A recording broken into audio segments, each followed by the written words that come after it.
Hello students, rainbow का part 4 आज lesson तो खत्म हो जाएगा, लेकिन इसके क्वेश्चन आंसर के लिए हम अगला सेशन लेंगे। यानी इसके बाद वाला जो वीडियो आएगा उसमें पूरे क्वेश्चन आंसर को हम क्लियर करेंगे। ये जो मैंने लिखे आपको कंफ्यूज होने की जरूरत नहीं है। जो लिखे है मैंने 1 2 3 4 5 6 7 8, ये वो प्रश्न है जो फ्रीक्वेंटली सीपीएसई और आरपीएससी में बोर्ड में आए हुए हैं। इनसे बड़े प्रश्न बनते हैं। इनको अगर आप क्लियर कर लेते हो तो छोटे वाले प्रश्न ऑटोमेटिकली आप कर पाओगे। लेकिन इन क्वेश्चंस को करना और जो समझाना है तरीका है वो आज नहीं बताऊंगा, क्योंकि हमारे पास डेड पैराग्राफ बचा हुआ है लेसन के अंदर, उसको आज पूरा करना है। ठीक है ना? उसके बाद नेक्स्ट वाली वीडियो में ये करूंगा मैं। तो चलिए शुरू करते हैं। पेज नंबर 24 का सेकंड लास्ट पैराग्राफ से शुरू कीजिए। The cry of not having money to do anything except carry on the business of making bangles, not even enough to eat, rings in every house. Rings का मतलब होता है कि घंटी बजाना होता है ना, यहां गूंजना है इसका मतलब। ऐसे रिंग बजाना, बजती है, गूंजती है।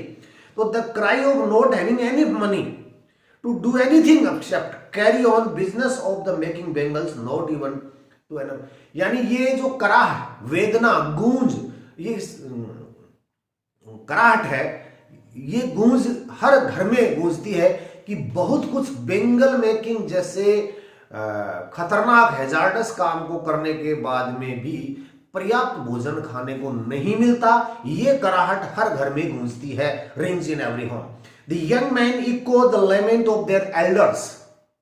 यंग मैन है, छोटे या युवा है, वो भी बताते हैं या गूंज होती है देयर एल्डर्स की जो लेमेंट है। जो एल्डर्स का लेमेंट का मतलब पीड़ा, दर्द है, वो भी उनकी बातों में साफ झलकता है।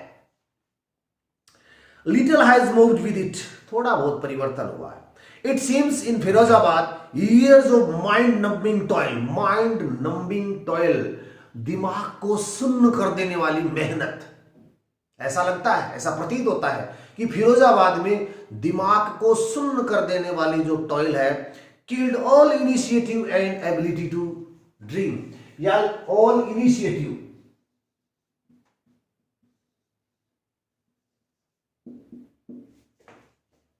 देना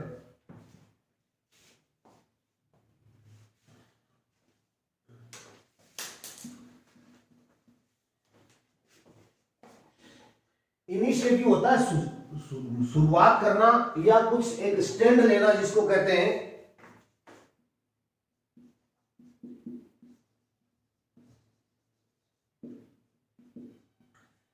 इनिशिएशन, जिसको कहते हैं आप इनिशिएटिव। यानी कोई भी इनिशिएशन नहीं है उनका, और एबिलिटी टू ड्रीम, और एक ड्रीम वो नहीं देख पाती। हाँ, एक मैंने इसलिए लिख दिया कि वो ये काम क्यों नहीं कर पाते, एक ट्रेडिशनल हैजार्डस काम छोड़ के दूसरा काम क्यों नहीं कर पाते। वो कोई भी इनिशिएशन, शुरुआत कह सकते हो, या डेयर कह सकते हो, हिम्मत कह सकते हो, चुनौती, या कोई नया काम करने का सपना क्यों नहीं देखते। जैसे मुकेश कहता कि नहीं, मैं ये काम नहीं करूंगा, मैं तो मोटर मैकेनिक बनूंगा। ये लोग इस काम को छोड़ क्यों नहीं देते। इसका मतलब है कि mind numbing toil have killed, इस काम को किसने किल कर दिया है। इस काम को किल कर दिया है उनमें किसने, माइंड नंबिंग किल टॉयल। ये आपका आंसर बन जाएगा इसमें से कि why couldn't they have the initiation to do something else, why couldn't they see the dream to do some more work. ऐसा वो क्यों नहीं कर पा रहे थे, या वो why couldn't they leave their traditional job, वो क्यों नहीं छोड़ पा रहे, लीग से हटके काम क्यों नहीं कर पा रहे थे, क्योंकि ये किल कर दिया था माइंड नंबिंग टॉयल ने। और भी एक रीजन है उसका, वो भी बताऊंगा। Why don't organise yourself into an cooperative. I ask group of young man, मैंने कुछ युवा थे वहां, उनसे पूछा, अनिश जंग ने पूछा कि तुम कोई कोऑपरेटिव यानी सहकारी समिति क्यों नहीं बना लेते। तो यहां ये भी प्रश्न बनता है कि why could they not form A cooperative या ऑर्गेनाइज ए कोऑपरेटिव, इंस्टीट्यूशन क्यों नहीं कर पा रहे थे, नया काम क्यों नहीं कर पा रहे थे, उसका रीजन क्या है पूछा तो उन्होंने बताया कि we have fallen into the vicious circle of middleman who trap their fathers and forefathers. उसने कहा कि विशस गंदे सर्कल कुचक्र और मिडलमैन बिचौलियों के कुचक्र में, बिचौलियों के गंदे कुचक्र में फंस गए, हु ट्रैप्ड जिनको फंसा लिया था, their fathers and their forefathers पीढ़ियों को फंसा रखा था। Even if we have get organised, अब उसने कहा कि यदि हम ये काम ऑर्गेनाइज, ये कह रहे हैं कि हम मिडलमैन के विशेष, ये बहुत इंपॉर्टेंट लाइन है, आपको इस पर ध्यान देना चाहिए कि वो ऐसा कोऑपरेटिव क्यों नहीं कर पा रहे थे, कोऑपरेटिव इंस्टीट्यूशन की ऑर्गेनाइजेशन या वो एक समूह क्यों, सहकारी समूह क्यों नहीं बना पा रहे थे। तो आपको ये बताना पड़ेगा यहाँ पे कि we as well as our fathers and forefathers has fallen into the vicious circle of middleman from generation to generation and even if we get organised, अगर यदि हम इसको ऑर्गेनाइज कर भी लेते हैं तो we are one who will be hold up, we are one, अगर हम इसको कर भी लेंगे तो हम होल्ड अप बाय पुलिस। पहला काम तो ये हो जाएगा, हमें पुलिस के द्वारा पीड़ित किया जाएगा, बाय द पुलिस, बीटन और बीटन, पीटा जाएगा एंड ड्रैग्ड टू जेल, और जेल में डाल दिया जाएगा। अब आपका उत्तर यह बनता है कि why could the youngsters of the Seemapuri not organise the cooperative institution. तो इसमें यह था कि पहला तो था, आप बताओगे कि they were trapped by the vicious circle of the middleman, middleman का जो विशेष सर्कल था उससे, और दूसरा पुलिस के द्वारा पीड़ित किए जाएंगे, पीटे जाएंगे, जेल में डाल दिए जाएंगे। 4 पॉइंट लिख दोगे तो उत्तर आपका आसानी से बन जाएगा।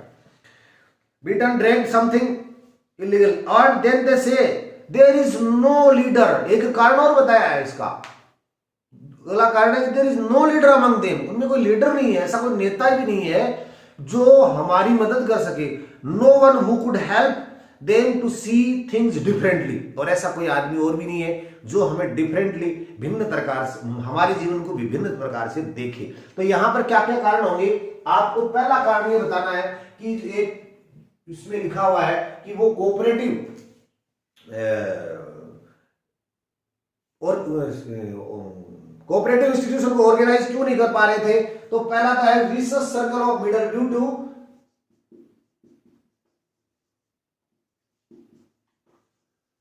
विशेष सर्कल ऑफ, ये हो गया। दूसरा ये लिख दो, तीसरा ये लिख दो, चौथा ये लिख दो, पांचवा ये लिख दो कि देयर इज नो लीडर, और छठा ये लिख दो कि ऐसा कोई भी नहीं है जो हमारे जीवन को डिफरेंट तरीके से देखे, सोचे, जैसे मैडम ने देखा यानी जंग ने उसको देखा, ऐसा तो कोई है ही नहीं जो सोचता है हमारे बारे में ऐसा। Their fathers are as tired they are, उनके फादर भी ये काम करने से इतने थके हुए जितने हम, यानी हम दोनों ही ऐसे।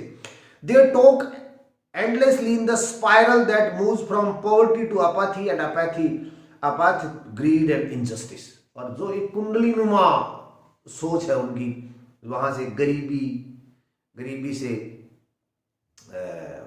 अपैथी, ग्रीड, लालच एंड इनजस्टिस, अन्याय तक आ जाती है। अब listening to them I see two distinct words, बहुत इंपॉर्टेंट चीज है। यहां पर ये आता है कि ये मेरे प्रश्न लिखा भी होगा कि mention describe the two types, ये देखिए छठा क्वेश्चन देखिए, describe the two types of word mentioned in this lesson, question number 6 and paragraph number, last paragraph देख लीजिए आप, इस तरह का है ये, आपको दिखा देता हूं मैं। अब इसको पढ़ाऊंगा मैं, आप थोड़ा सा ध्यान से देखिए, इसका आंसर क्लियर हो जाएगा।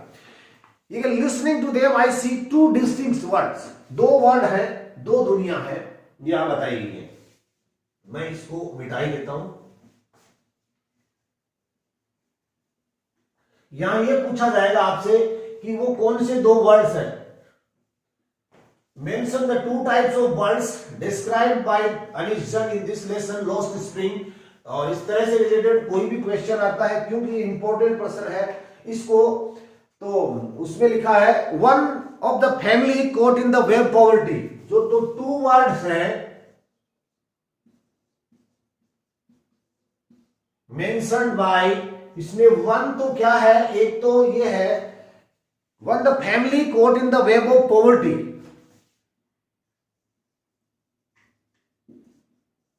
Family caught web of poverty, यानी गरीबी के इस चक्कर जाल में जो फंस गई है। एक तो वो परिवार है family caught in the web of poverty, जैसे मुकेश और साहेब का परिवार है, गरीबी के कुछ चक्कर में इतना फंस गया है कि अपनी प्राथमिक आवश्यकताओं के लिए भी संघर्ष करके प्राप्त नहीं कर पा रहे हैं। जीवन प्राइमेटिव जीवन जी रहे, मतलब आदिकालीन आदिम अवस्था वाला जीवन जी रहे। Burdened by the stigma of caste in which they are born, यहां आप ये लिख सकते हैं burdened by the stigma. Burden stigma होती है कलंक ऑफ द, ये जो कलंक लगा हुआ है कास्ट का, इन विच दे आर बोर्न, जिसमें वो पैदा हुए हैं। द अदर, दूसरा है विशेष सर्कल्स ऑफ, और जो दूसरा जो वर्ड है उनके लिए ये दोनों ही खतरनाक है। ये जो लोग हैं इनके लिए दो चीजें दोनों खतरनाक है, दो ही दुनिया है उनके लिए, तीसरी दुनिया नहीं है। पहली क्या है, family caught in the web of, थोड़ा सा समझने की कोशिश कीजिए। यहां एक तो साहेब की फैमिली है और एक मुकेश की फैमिली है, इनके दो वर्ड है। दो वर्ड का मतलब दो तरह की दुनिया जी सकते हो, दो तरह की दुनिया जी रहे हो। पहली क्या है, पहली तो family caught in the web of poverty, जहां पर उनके जातीय कलंक लगा हुआ है और बर्डन है उनके गरीबी में जीना, प्राइमेटिव लाइफ में जीना, इस तरह का आप वर्णन कर। दूसरा उसके पास क्या है, दूसरी और उसकी दुनिया ये है विशेष circle of the,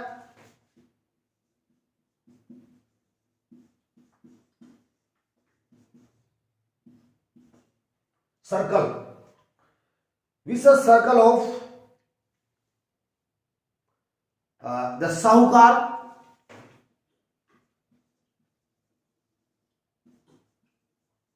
middleman, middleman कहते हैं बिचौलिए को, दलाल को कहते हैं जो, द पुलिसमैन,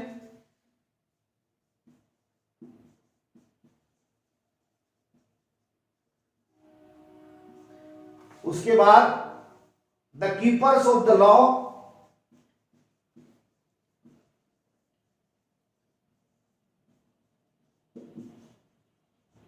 लॉ, यानी इनके जो ये छठा प्रश्न है, अगर आप इसका उत्तर describe the two types of the word mention in the lesson, तो आप यहां बताएंगे टू वर्ड्स इन फैमिलीज के लिए दो तरह की दुनिया है। नंबर एक है family caught in the web of poverty where they are burden to the, क्या लिखा उसमें, stigma of caste, they had to live, they have to live करना पड़ता है, हैव टू लिव यानी पड़ता है, लाइफ ऑफ प्राइमल स्टेज। उसके बाद दूसरा वर्ड है विशेष सर्कल ऑफ किसका, साहूकार, middleman, the policeman, the keepers of the law, bureaucrats, politicians and जो सभ्य समाज के लोग हैं वो भी इसमें शामिल है। यानी ये लोग, इन लोगों की वजह से इनकी हालत है। इन लोगों को सोचना चाहिए, साहूकार को, मिडलमैन को, पुलिसमैन को, द कीपर्स ऑफ द, सरकार कानून बनाने वालों को सोचना चाहिए, ब्यूरोक्रेट को सोचना चाहिए, पॉलिटिशियंस को भी सोचना चाहिए। ये चीजें सबको सोचनी चाहिए और एक जिम्मेदार रेस्पॉन्सिबल सिटीजन को भी इसके बारे में सोचना चाहिए, जैसा कि अनीश जंग की नजर इस पे पड़ी है। Together they have imposed the baggage of the child that he can not put down. Together, इन सब ने मिलके इन बेचारे बच्चों पर वो चीज लाद दी गई है जो वो कभी भी उतारने के फेंक नहीं सकते। बिफोर ही इज अवेयर, और अपने इन चीजों की पहचान होने से पहले, जागरूक होने से पहले, उनको पता चलने पहले, ही accept it and naturally as his father. और जब इन लोगों के कुचक्कर, इन लोगों का जो विशेष सर्कल है, इन लोगों के कुचक्कर की वजह से इन लोगों इन बच्चों की हालत बहुत खराब हो गई है। और जब तक ये बच्चे जान पाते हैं कि हमारे साथ गलत हो सकता है, तब तक इस बात को ये एक्सेप्ट कर लेते हैं, जैसे कि इनके पेरेंट्स ने किया था कि हमारे साथ तो यही होना है। To do anything else would mean to dare. इनके लिए टू डू एनीथिंग एल्स, इन सीमापुरी के नागरिकों के लिए कुछ और करना, इनसे हटके कुछ और करने का मतलब इन लोगों को चुनौती देना है, हिम्मत और साहस करना, इनको चैलेंज देना है, और इनको चैलेंज देना उनके लिए पॉसिबल नहीं है। And daring is not a part of his own group of when I sense a flash of it in the Mukesh I cheered. जब मैंने ये चीज मुकेश में देखी, क्या देखा मुकेश ने, अनिश जंग ने, I want to be a motor mechanic, daring, चुनौती दिया, इस काम को छोड़ूंगा मैं, दूसरा करूंगा। आई चीयर्ड अप, मुझे बहुत खुशी हुई, इस बात से प्रसन्नता हुई। And I want to be a mechanic. He repeats, he will go to a garage to learn. वह एक गैरेज में जाएगा और वहां जाके वो सीखेगा। But the garage is a long way from his home. लेकिन वो गैरेज है वो यहाँ से बहुत दूर है। I will walk. उसने कहा मैं पैदल चला जाऊंगा। He insists, आग्रह करता, Do you also dream of flying a plane? मैंने उससे पूछा, क्या तुम प्लेन भी उड़ाने का सपना रखते हो या प्लेन उड़ाना चाहते हो? He suddenly silent. No. He says, staring at the ground, ground की तरफ घूरते हुए उसका, नहीं मैं प्लेन नहीं चलाना, उड़ाना चाहता। इन इज स्मॉल मर्मर, मतलब फुसफुसाते हुए, मर्मरिंग करते हुए, there is an embarrassment that has not yet turned into regret. अब ये बात बताते हुए उसमें थोड़ी सी एम्ब्रेसमेंट होती है। एम्ब्रेसमेंट का मतलब ग्लानी महसूस होती है थोड़ी सी। That has not turned into regret, जो अभी भी रिग्रेट में नहीं बदली है, पछतावे में नहीं बदली है, अभी ग्लानी है, पछतावा नहीं है। यहाँ ये he is content to dream of cars, बस उसके पास तो एक कार सीखने का स्वप्न है।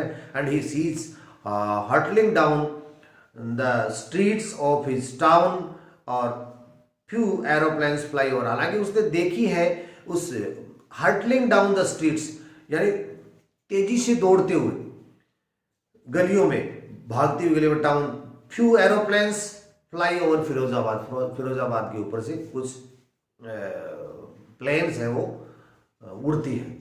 इस अबाउट द लेसन्स के अंदर इसके बारे में आप थोड़ा सा ये नीचे वाला पढ़ लेना। अब जो नेक्स्ट टॉपिक पर अपना अगला जो लेसन अपना आएगा, 1 2 3 4 5 6 7 8, ये 8 क्वेश्चन बड़े क्वेश्चन होंगे, 124-25 वर्ड्स के होंगे। उनको मैं आपको यहीं बोर्ड पे एक्सप्लेन कराऊंगा। इनको एक्सप्लेन करने के बाद में इस लेसन के सारे क्वेश्चन क्लियर हो जाएंगे।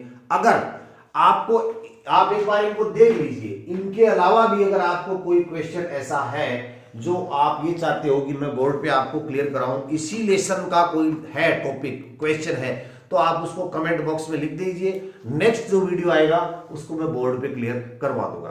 तो आप इनके अलावा आपको ऐसा लगे कि नहीं मुझे ये क्वेश्चन भी आपको लर्न करवाना है, याद करवाना है, सिखाना है, मुझे मैं रटना नहीं चाहता, तो मैं यहां इसका पोस्टमार्टम करके बता दूंगा। आप कमेंट बॉक्स में उसको लिखें और मैं यहां करूंगा। उम्मीद करते हैं कि आपके सेशन अच्छी तरह से समझ में आया होगा। धन्यवाद।